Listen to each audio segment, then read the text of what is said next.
Olá, eu sou o professor Domingos Sávio, professor aqui da instituição, e eu quero, hoje estou aqui com vocês para tratar, né, da disciplina, nós dialogarmos da disciplina de introdução à administração. Vamos entender os princípios administrativos, como se introduziu, né, como isso ocorreu, os precursores e fazer um percurso, né, histórico, desde o início, onde tudo começou na primeira Revolução Industrial, até os dias atuais, e ver as mudanças de cenário, né, as ocorrências que permearam as organizações até os dias atuais. Inicialmente nós vemos no final do século XIX, né, 1890, quando se deu uma mudança panorâmica na sociedade, né, com a mudança do homem, né, do seu estilo campestre, sua vida campestre, né, seu trabalho como artesão, e aí ele vive esse movimento de êxodo, né, assim, um êxodo rural, e ele deixa a sua vida no campo e passa para viver nas cidades, né, para trabalhar nas indústrias, um movimento que se iniciou na Inglaterra e que depois tomou dimensões maiores para outros países e também continentes. E aí, claro, um movimento desse, ele causa um impacto social na sociedade, o que despertou em vários pensadores a necessidade de fazer um estudo daqueles problemas sociais, dos impactos causados por aquele movimento social industrial da época. E aí a intensidade foi inevitável, e no início do século XX, né, surge por meio de 4 homens, né, que nós chamamos aqui os precursores, né, o que nós entendemos hoje como os princípios da administração científica, né, que é muito estudado na disciplina de Teoria Geral da Administração. E aí esses princípios, eles tiveram quatro precursores, né, que inicialmente desenvolveram, né, essa estrutura, e que até hoje a gestão das organizações se apoiam nesses princípios iniciais colocados, claro, com as devidas reformulações necessárias e evolução do pensamento e acréscimo de mais elementos ao conceito e ao pensamento administrativo, na busca de abarcar uma realidade maior no qual está inserida as organizações na contemporaneidade. Podemos também entender que se fez necessário para a época que se estabelecessem aqueles princípios administrativos, mas que não o refutamos, claro, mas que eles não são suficientes, né, para dar conta da realidade organizacional na qual o período que nós estamos, claro, devido a quantos anos se passaram, praticamente 100 anos, e isso nos vai entender que nesse período muitas mudanças ocorreram e que a evolução de pensamento e teórico-conceitual foi necessário, essa evolução, para trazer para nós uma realidade mais tranquila, né, na qual nós possamos nos apoiar na gestão das organizações. E, claro, isso tudo é entregue para vocês no curso, nas disciplinas, né, na organização da grade curricular do cursos, para que vocês possam se apropriar dessa realidade mais real, né, mais realística no momento atual, né, e em um futuro também de curtíssimo prazo, claro, devido às mudanças que são muito intensas. Né? E ainda vamos ver um pouco acerca de cada um desses atores, né? E suas teorias, como eles colocaram, né? Vamos procurar entender como isso ocorreu, né? E quais foram suas principais colocações em relação à gestão das organizações a partir daquela época. Inicialmente, se inicia com a teoria, né, da administração científica, né, que é uma abordagem iniciada no século XX pelo engenheiro Frederick Taylor, que é o princípio de planejamento, preparo, controle e execução. Então, o que Taylor buscava? Claro que, ao seu modo, né, ele buscou trazer para a realidade da época, os gestores, a gestão na indústria na qual ele trabalhava, ele como engenheiro, estabeleceu uma eficiência produtiva. Né? Ao estilo do conhecimento da época, os recursos, a capacidade empresarial, inclusive do próprio ator, como o Taylor, ele estabeleceu a eficiência produtiva, criou a teoria de tempos e movimentos, e aí a indústria ela começou a se movimentar, claro, andar, vamos dizer assim, se desenvolver dentro dessa teoria, desse conceito, o qual o Taylor colocou, né, que por alguns ele é mal interpretado de alguma forma ou outra, mas a grande realidade é que a ocorrência, né, marcou a época e impacta até hoje na gestão das organizações em maior ou menor grau. Né? Claro, não se pode querer gerir uma organização com base nos princípios de Taylor, de Ford, de Fayol, de Weber, puramente. Claro, eles existem, é um norte para os gestores entenderem e olharem para esse norte e, a partir de então, fazer uma reformulação dentro das necessidades que a organização tenha, inclusive, para se manter, vamos dizer assim, competitiva no ambiente de negócios no qual ela estiver inserida. Um outro ator que nós precisamos compreender, né, foi o Henry Fayol, que criou a teoria clássica. Né? E aí o Fayol colocava que as organizações elas precisavam ter funções. Então, Fayol colocou assim: não, precisa que haja uma divisão, precisa que haja o papel do gestor, claro, vamos imaginar assim, o administrador, né? Mas também eu preciso ter o supervisor, tem que ter o gerente, a pessoa do gerente, qual é a sua colocação dentro da organização.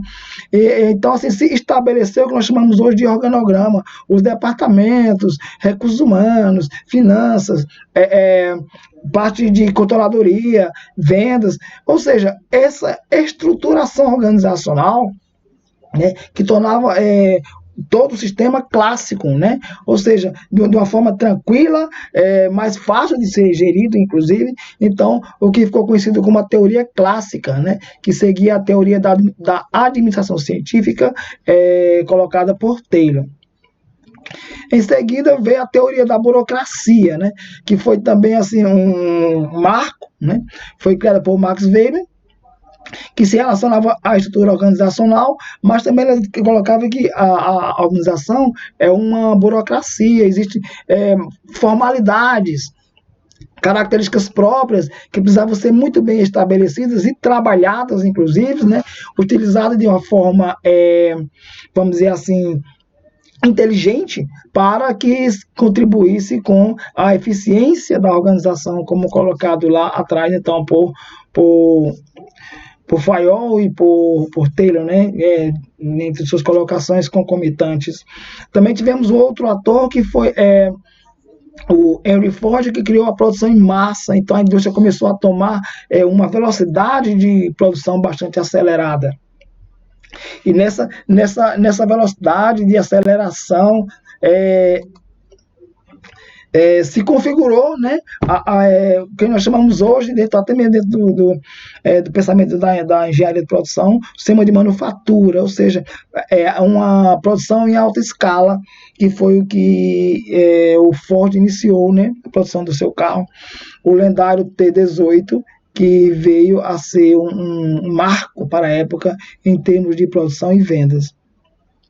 Então, aí nesse período, no início do século XX, até ali os anos 40, então tivemos todos esses movimentos, né, muito fortes, né, por esses atores, o Taylor, o Fayol, o Ford e o Weber, que estruturaram todos esses quatro elementos, né, que concomitantes, unidos, dependentes, eles deram às organizações um caminho estrutural no qual ela poderia caminhar e promover seu papel social e econômico, né, que é atender às necessidades da sociedade e ampliar o seu capital. Ou seja, de um lado eu tenho o capital, do outro lado eu tenho a sociedade, tenho meus clientes, como nós falamos na nova linguagem, meus clientes internos e os clientes externos. E a sociedade ela vive para satisfazer a necessidade desses clientes e no meio dessa satisfação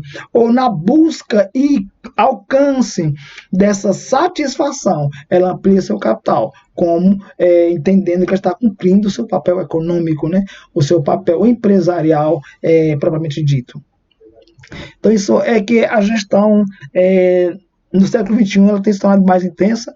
Claro, a busca por resultado é cada dia mais intensa, nós sabemos disso, que os que estão inseridos no mercado de trabalho vê quanto nós temos que entregar resultado por conta do alto nível de competitividade das organizações. A grande maioria dos nichos de negócio, né, dos segmentos de negócio, estão atuando dentro de uma concorrência extremamente perfeita, o que leva as organizações a buscar cada dia mais eficiência para que possa sobreviver dentro do ambiente de uma competitividade tão acirrada, né? E um nível de excelência exigido, né, e cobrado, inclusive, como nunca houve em outros tempos, podemos dizer assim. Também atores que contribuem, vamos dizer assim, de uma forma que esteja até coadjuvante, né? Tivemos a teoria das relações humanas, né, que já olhou para o homem, o trabalhador dentro das organizações, né, que teve o seu ator maior, foi o Elton Maio, né? Temos também a teoria comportamental, né, que é a abordagem humanística, muito utilizada, muito estudada, né, dentro dos cursos de psicologia, né, das ciências psicológicas, né? Também na época teve um ator muito forte também que trabalha essa parte comportamental, os primeiros ensaios clínicos, né, ao estilo da época, que foi o Pavlov, né, com aqueles experimentos com os cães. Tivemos o Skinner com experimento com os hamsters. Enfim, foram abordagens, né, que fortaleceram uma teoria estabelecendo comportamentos, né, o estudo do comportamento por meio de animais, né, inicialmente, que seria traduzido como teoria, né, como probabilidade, mas não em 100%, alongado ao comportamento humano. E aí, em seguida, veio a teoria do desenvolvimento organizacional, ou seja, aqui agora já se pensava, né, claramente com uma organização muito bem desenvolvida, né, a partir dessa mesma época surgem, né, os estudos de DO, que até hoje se utiliza muito, que é desenvolvimento organizacional. Claro, as áreas da engenharia que estão ligadas ao sistema de manufatura, né, a parte de produção, então também toma a sua parte contribuinte, até porque o inicial, o primeiro ator, que é o Taylor, ele também era um engenheiro, então tinha aquele pensamento de engenharia, trabalhou muito com exatas, que por usar a base da engenharia na gestão da indústria, houve um choque de interpretação de acordo com suas colocações dentro de um pensamento de engenharia, quando deveria ser um pensamento de gestão clássica, né? E inclusive inicial, que estava tudo no seu início ainda. Mas de alguma forma, ou de várias formas, podemos dizer assim, contribuiu bastante para a conceituação do pensamento administrativo, para o estabelecimento de normas e padrões administrativos que até hoje ainda são vigentes e utilizados nas organizações, claro, dentro das medidas ideais, né? Sem buscar-se uma total plenitude do conceito, tendo em vista que ele não responde, não é capaz de responder as exigências nas organizações no século XXI. Então, assim, já estamos aqui falando de uma forma muito tranquila sobre o início da gestão da administração, ou estamos no bojo, vamos dizer assim, da nossa disciplina, que é a introdução à administração. Ou seja, entender como tudo foi introduzido da forma conceitual ao pensamento administrativo, né? Desde o seu início, no final do século XIX e início do século XX. Tivemos também, na época, né, uma evolução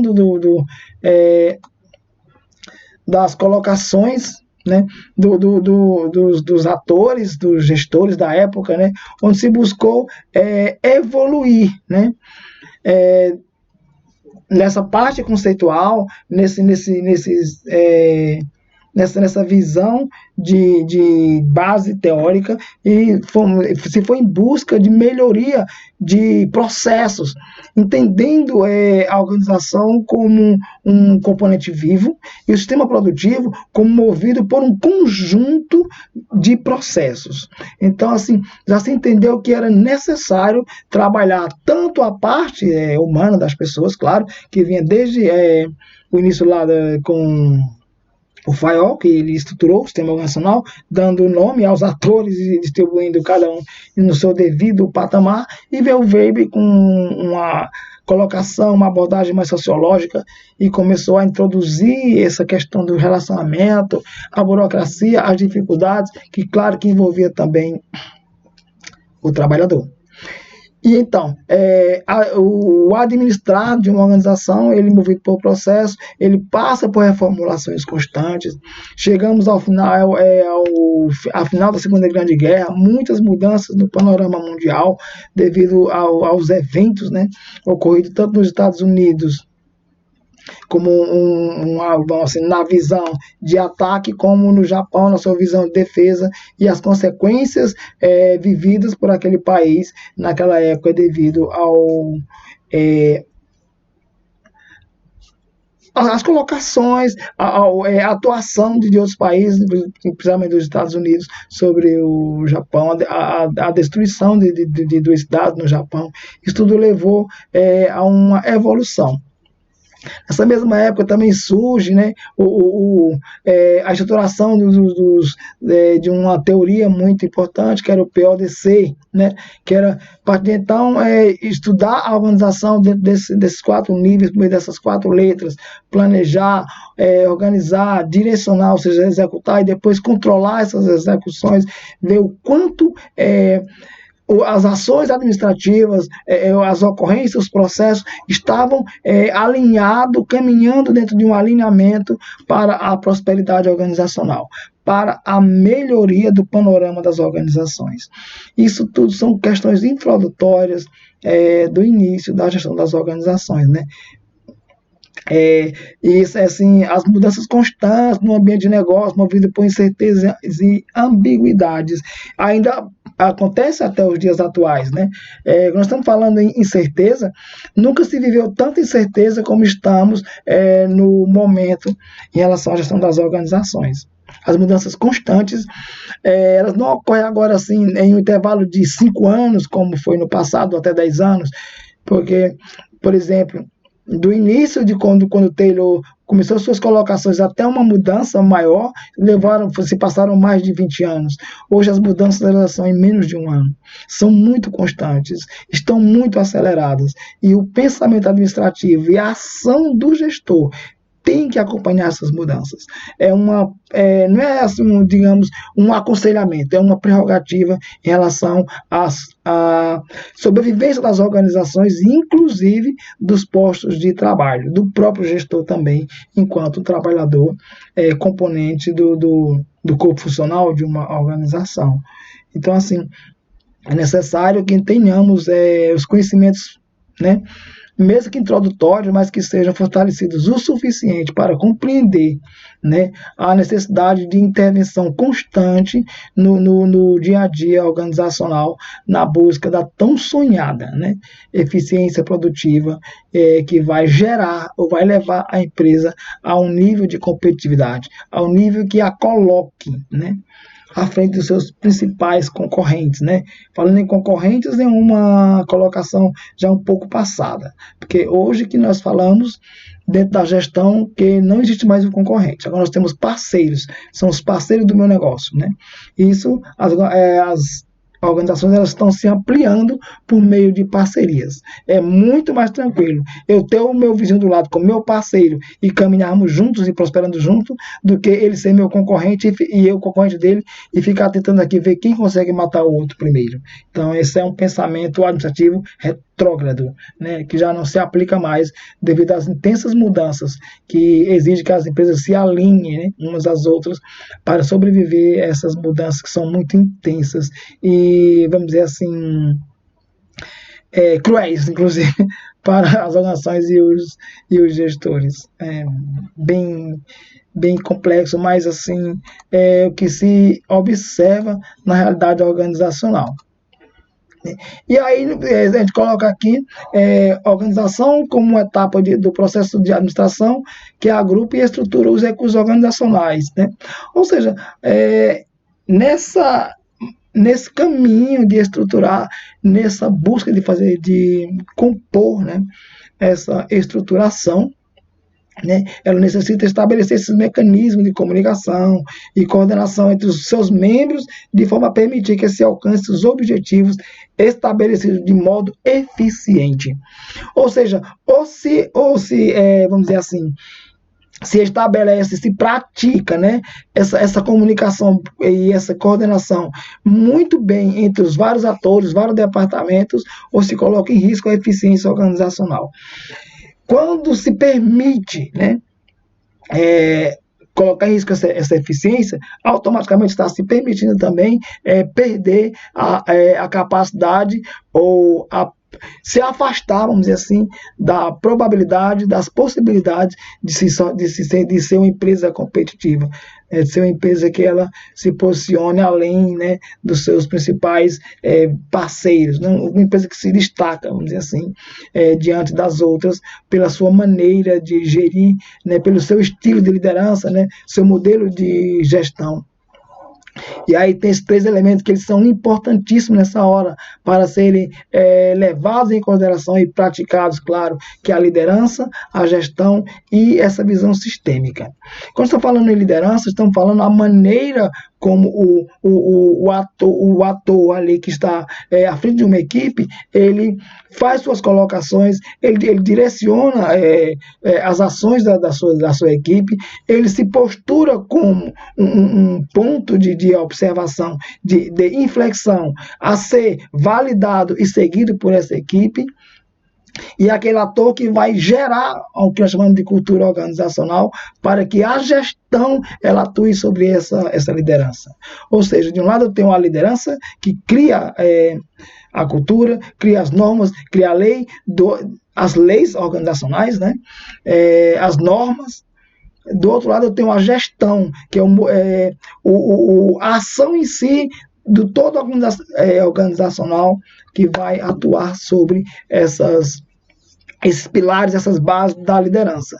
Isso levando em consideração sempre o que nós chamamos de visão sistêmica, ou seja, entender que a organização em toda a sua totalidade está tudo muito interrelacionado, que não há essa divisão, setor de recursos humanos dá um jeito, eles são independentes, ou controladoria, ou desenvolvimento, ou vamos dizer assim, o próprio RH, enfim, não há essa visão. O que nós entendemos é que dentro de uma organização, todos os departamentos, todas as equipes, todo o sistema está interrelacionado.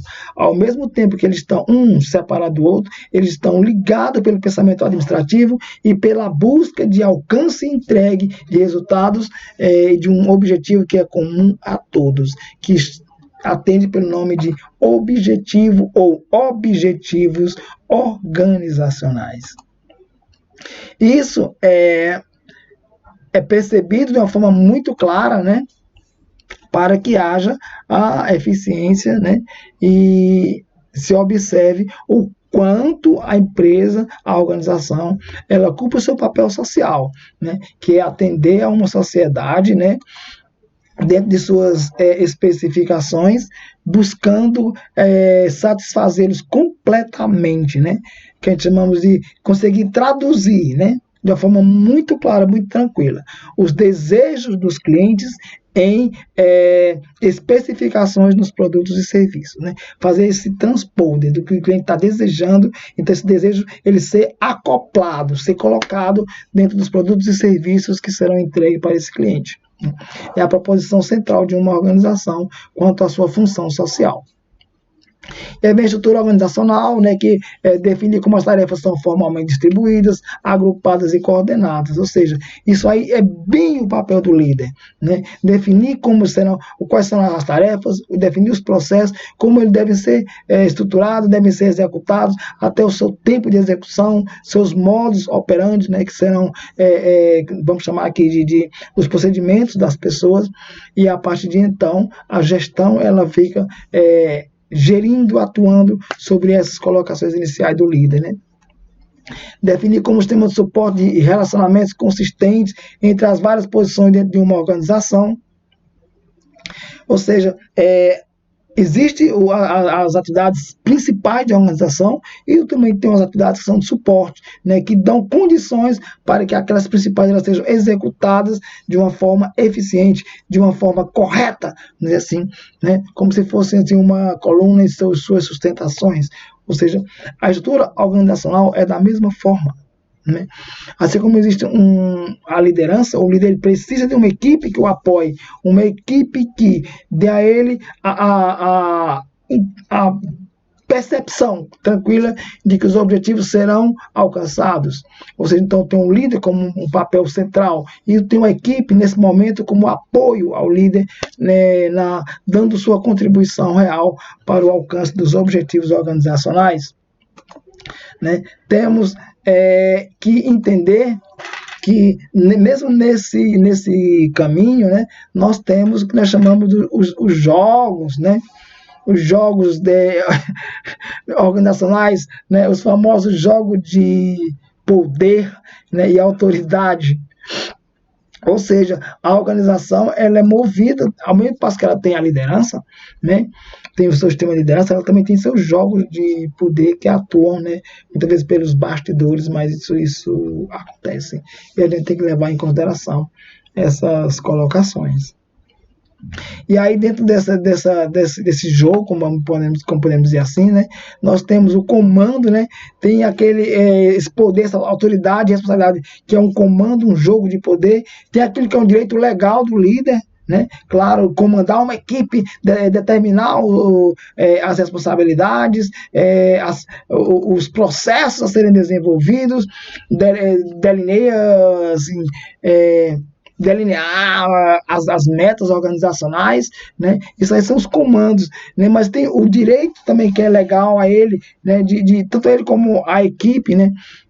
De que ao mesmo tempo definir a equipe, os papéis da equipe, os jogos que devem ser estabelecidos entre a equipe, estabelecer metas para a equipe, e entre esse jogo do comando, né, que é o dever dele e o direito legal que ele possui, existe também o que nós chamamos dos acordos assumidos, né, entre líder e liderados, e entre liderados e o líder, para que faça valer, né, a realidade organizacional traduzidas em eficiência e em prosperidade. E a empresa, claro, consiga, né, alcançar o seu desejo maior, que é a ampliação do seu capital por meio da geração de resultados, né, financeiros. E aí, claro, todos nós somos chamados de uma forma muito clara para contribuir, né, com com o alcance, né, dessas metas, desses resultados que a organização propositou, né? Então, aqui podemos também falar um pouco também de liderança, né? Aqui de uma forma mais tranquila, já de uma forma conceitual, que diz que liderança é o uso da influência não coercitiva para dirigir as atividades dos membros de um grupo e levá-los à realização dos objetivos do grupo. Quando fala assim, não coercitiva, ou seja, o líder é aquele que ele não coage a equipe. Pelo contrário, a equipe ela é livre. Hoje se fala muito, é necessário, de equipes autogeridas, equipes autônomas, né? Equipes proativas, né? Equipes isentas dessa pressão da liderança e também da gestão. Como que isso pode ocorrer? Quando o líder ele transmite para a sua equipe uma confiança, uma segurança em tal nível que a equipe ela valida as suas ações e nesse processo de validação eles entendem que esses comportamentos, essas ocorrências, esses elementos que são próprios do líder, liberadas pelo líder, elas são propícias para a resolução de problemas da organização, tanto internamente como externamente. E por isso eles agem, eles são levados a agir de uma forma completamente espontânea, né?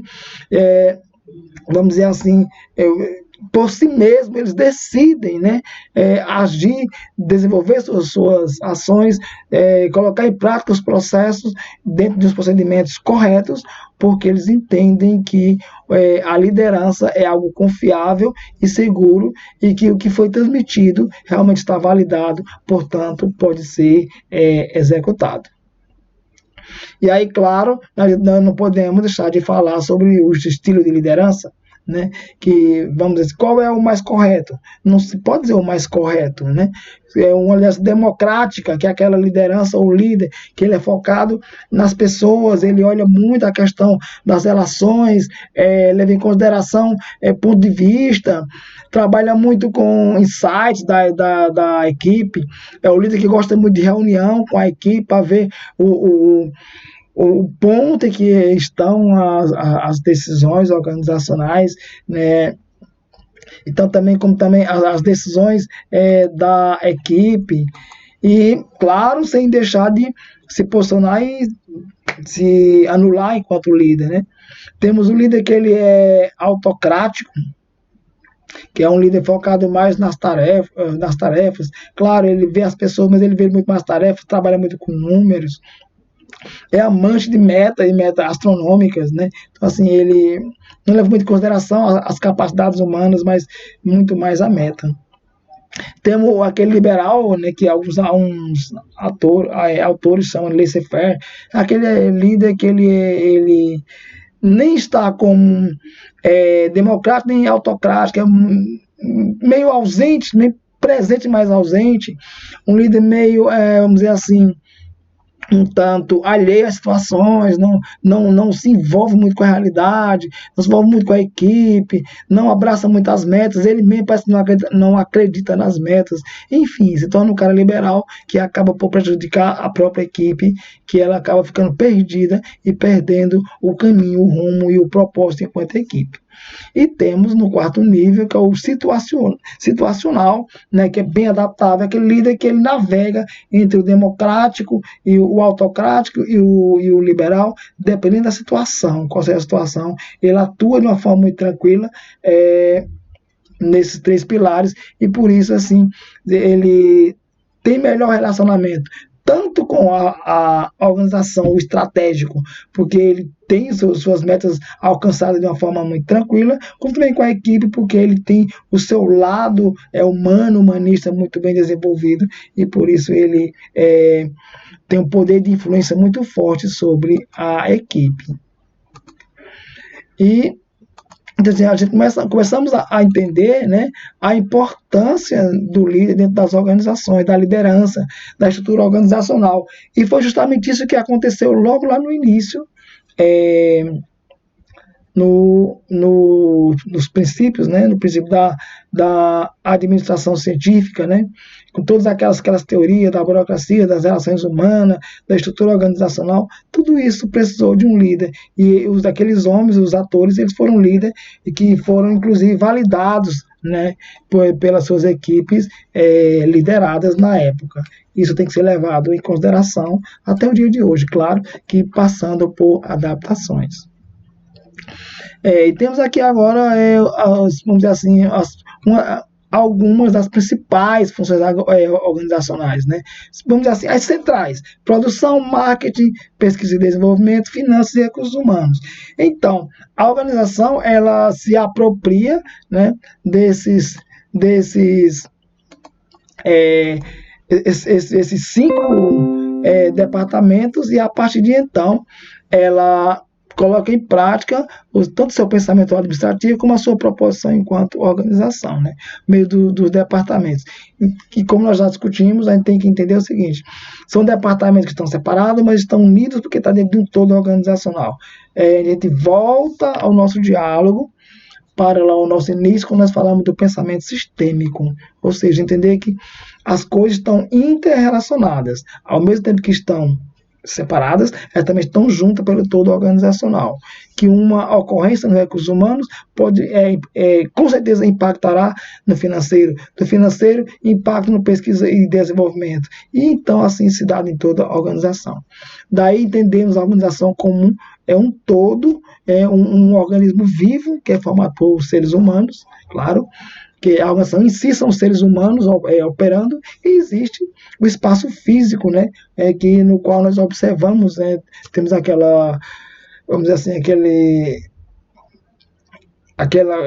relacionamento sinestésico, vamos dizer assim, com os elementos, né, com a parede, com as máquinas, tudo, mas, né, na essência são pessoas que estão compondo realmente a organização. Por isso, essa colocação de ser a organização um organismo vivo. Então, assim, aqui nós entendemos, digamos assim, de uma forma mais tranquila, o pensamento, né, administrativo, como ocorreram, né, as ações iniciais, o caminho que tomou até quando se iniciou, na verdade, a produção em massa. Claro, nós continuamos percorrendo, que devemos inclusive percorrer, quando chega na década de 70, se inicia, se eleva, na verdade, o nível de exigência dos clientes, né? O cliente se torna mais exigente, e aí, claro, começa a tomar corpo de uma forma mais intensa, né, a questão de atender a essas colocações dos clientes, que veio a ser chamada de especificações. Claro, aí a qualidade tem que ser inserida dentro do sistema de gestão, na busca de atender a esses clientes, reduzir desperdícios, né? E isso foi evoluindo até os dias atuais, e hoje as organizações trabalham cada dia mais buscando reduzir seus custos, buscando trazer para uma realidade mais própria dela o caráter de eficiência por meio da redução de custo. Nesse mesmo caminho, ela busca a satisfação cada dia maior para seus clientes, tendo em vista que os clientes estão cada dia mais exigentes, né? Cada dia mais informados. A tecnologia tem tornado o cliente muito informado, e essas informações têm empoderado esse cliente. Isso tudo tem que ser levado em consideração dentro do pensamento administrativo e a gestão das organizações, né? Ou seja, são fragmentos, né, que nós unimos, formamos uma teia, o qual nós chamamos de introdução à administração, ou início do pensamento administrativo, formado por todo essas variáveis que se apresenta como uma constelação de ocorrências que influencia e vai influenciar sempre a gestão das organizações em maior ou menor grau. Claro que, devido às mudanças, às exigências do ambiente de negócio, elas vão passando por reformulações, mas as bases administrativas sempre serão levadas em consideração. Ok? Então, assim, esse foi o nosso diálogo, né? O nosso entendimento inicial aqui, acerca da administração, como tudo começou e como está, e cada dia que passar vai ficar mais intenso, né? E claro, vamos continuar a nossa busca investigativa na busca de apreensão do conhecimento, de elevar o nosso nível de conhecimento para que possamos dar nossa contribuição nas organizações nas quais nós trabalhamos em busca dos resultados e da tão sonhada eficiência organizacional. Ok, pessoal? Então, fico aqui, que vocês têm o material, né, no portal, na plataforma, para vocês acompanharem.